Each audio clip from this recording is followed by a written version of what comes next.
Greetings. This is Grandmaster Reginald Stroud Sr., also known as Brother Teacher. I just wanted to drop this video, take a moment to talk about an observation that I've noticed, I should say, over the years. And it seems to still be the same reality. And excuse me if I'm not in my attire today. I don't think that you necessarily have to have a uniform on to give discussions as it relates to the martial arts. The messenger should be sufficient. And with that said, I want to continue on about the condition of martial arts masters. Now, it's one thing to be a brand new student and to come into a school, a dojang, a kwon, whatever we call them these days, training hall, and to have health issues. Oftentimes when people come into the martial arts training center, they're coming in there for help. Help from an overall fitness standpoint and help from a self-defense standpoint, or just all of it together. Howbeit, when we walk into a martial arts studio and we see the instructor that might be there, and to much of our dismay, the person is almost 300 pounds, 5'10", and they have a belly that makes them look like they're about to have a baby. Their belly is hanging over their belt. They can barely breathe, taking 20 steps. They smell like cigarette tobacco or even alcohol sometimes. So it makes me wonder, whatever happened? One thing about it is, first of all, I want to give credit to all of the legitimate martial arts schools and instructors that still keep pushing, doing the right thing, setting the right examples. And I want to encourage the ones that need some help. You really need some psychological help. You really do. Now, there might be people who view this video as being derogatory, but it's not. Anytime you're giving someone some information that can help them, it's like a parent scolding a child. When you tell your child, don't do that because it's bad for you, don't do that. We're talking to adult children sometimes, and they get upset with us. And then they conspire against us sometimes. And they talk about us behind our backs. And I'm speaking from experience. Not because you are not worth your weight in gold, but because you're telling the truth. And it happens to be touching base with them. So that is some investigatory situation there on their part. They needed to go back to the drawing board and really look at themselves. Look in the mirror and see the person that they really are. You don't really have to look in the mirror. That's just a metaphor or analogy. But I know martial artists, grandmasters and masters that smoke cigarettes. And why? I don't understand. I know martial arts masters and grandmasters and even black belts that smoke marijuana. Why? Now, the topic of alcohol is sort of a touch and go situation. I don't do alcohol, and there are some people who drink occasionally. There's some people who drink only during the holidays. There's some people who drink all of the time. So I'll just leave it in that vein right there as far as the alcohol is concerned. You know, when you do things in moderation, okay, we'll just leave it there.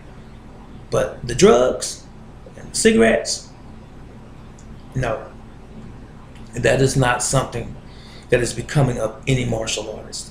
Now, if you have brand new students walking in the door who already smoke, who may even already indulge in drug activity, depending on the extent of it, you want to try to weigh people out when they come into your school. It's really impossible to know very much about a person who's a prospective student when they come into your dojo, your dojang.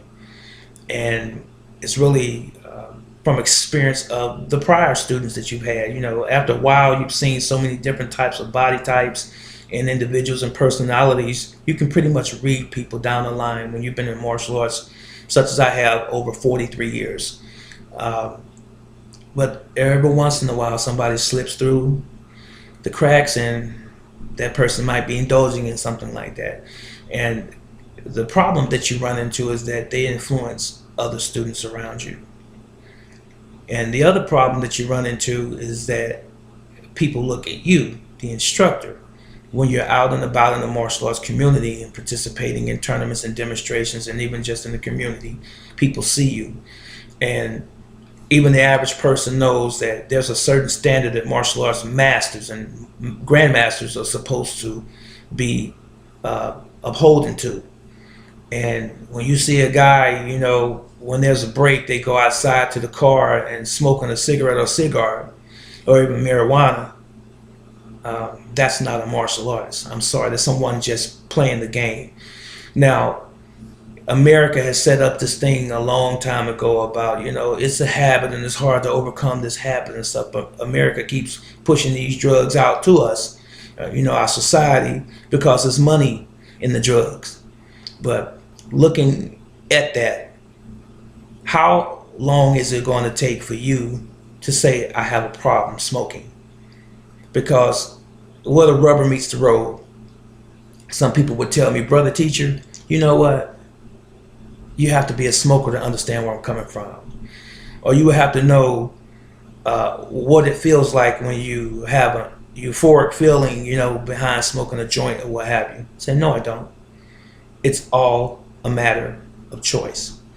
Because, and I can't make it any plainer than what I'm about to say right now. When you want to smoke a cigarette, you decide to walk or drive to a store that sells cigarettes, to go into your wallet or your purse and pull the money out and purchase it. That was a choice. You decide to light it and to put it in your mouth and to consume it and all of the harmful chemicals along with it. You decided to do that. You decide to find the drug seller or the dope boy on the corner or around the building or in some secret place, and you decide to go there, you know, under the shade of darkness sometimes, and pull out your wallet and pay this person just for that high for that day or the high for the week. Whatever the case is, you decide. It's all choices. You can also decide not to get in your car, not to walk down the street, not to go to the store, or if you're in the store, not to purchase tobacco. And you can decide not to go and find or seek out the drug dealer. You can decide to do that. So guess what it was all based on? Decisions. So will you feel a withdrawal when you don't have your cigarette? You probably will. You'll be irritated. But guess what? That all-powerful brain that the Creator has given us can be tamed. It can be controlled because it is indeed yours. You can say, no, I will not do this. The same is true when you sit down to eat dinner, lunch, breakfast, or whatever, and you have a full feeling. You should be done. You don't eat beyond the full filling. When you eat beyond the full filling, that is gluttony. It's enough.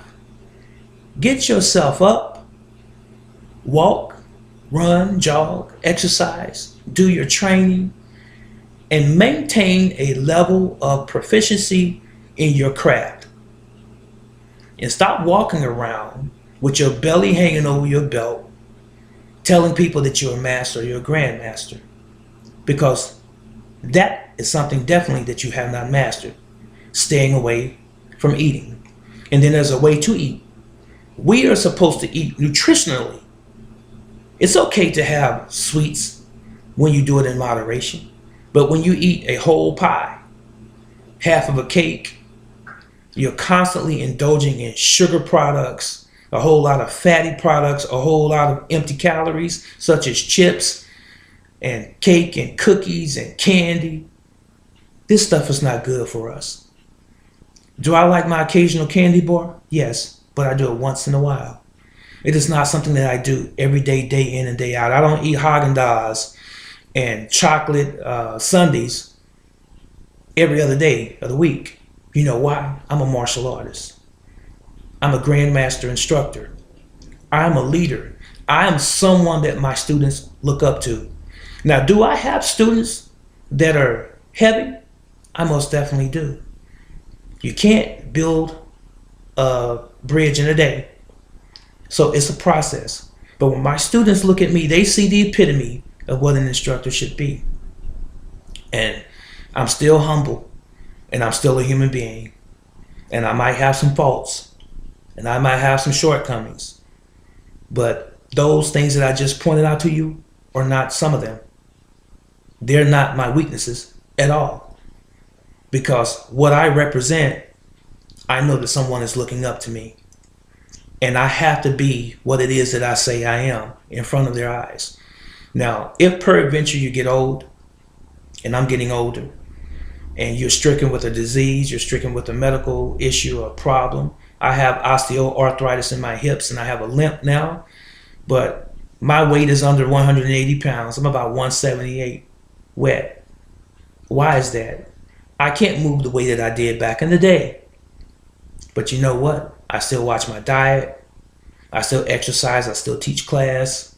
I stay active because this is my life. Now, my question to you, are you teaching martial arts or are you playing martial arts? And sometimes we think because we get $1 from somebody, that comes to our school or our house or wherever you're having your classes at, that makes you an instructor. Are you worth the money that they're paying to you? Are you really? And oftentimes you have also instructors that talk about people like me. They say he thinks he's all of that because my system of Jinen-Do is not your martial arts style or not your martial arts system, or I'm not in your clique or your club. And your students, when they see me on a tournament scene or when they see me in public doing a demonstration, they are in awe to see someone that has done martial arts as long as me and who is so diverse in martial arts as I am. And that's not bragging. It's okay to tell the truth about yourself and not be bragging. I mean, who says that, I'm a terrible martial artist? No one. But if you're a good martial artist, you should be able to say that. It's just a matter of interpretation. So people are going to say what they will. But I'm saying this, there have been people who have talked about me because I was different. And I'm reminded of Bruce Lee when they talked about him in his Jeet Kune Do. And he's still the most celebrated martial artist of our time. I understand. But I still continue on doing what I know is right as an instructor and as a martial artist. So, if you're a master or martial artist that's a grandmaster, do you have students? Where's your school at? Show me the value that you exude to other people. Show me something other than you talking about me and people like me and what we think we are. I know what I am. I don't have to be justified or verified or validated by anyone. I know who I am and what it is that I do and I have done for over half my life in the martial arts. It's proven, it's documented. And if you would like me to show it to you or to give you some reference, I can do that. But what are you doing today as far as martial arts? Are you representing it? Or are you representing something else? If you're not going to do martial arts, then you need to step away from it. You need to do it all the way if you're going to do it. But anyway, I think that was enough. I hope that I've made the point today. And all I'm basically saying to some eyes is that you, when you call yourself a master, or if you're a grandmaster, and if a person walks up to you and they say, hey, Sensei so-and-so, and you look at them in the eye and you say, excuse me, it's master. Or excuse me, it's grandmaster. I'm not hung up on those titles. I know what I am. Brother teacher is enough if you call me that. But I know I'm a grandmaster. But I'm not hung up on that title. So brother teacher is sufficient. But I know people who do the first thing I said. They will make it a point to tell you that they are a master or grandmaster. But if you take a step back and look at them, they really don't represent what they say they are. And they have potty mouths. And a lot of them are womanizers. It's crazy. That is not what we're supposed to represent. Train in your craft like you should. Be passionate about your craft like you should. Take care of your bodies like you should. Be the example to not only your students and your family, but to society and the community in which you serve and live. And then people will truly one day be able to say, that is indeed a master. This is Brother Teacher, and thank you for viewing my channel. I love you, and God love you, Yahweh love you. You have a wonderful day.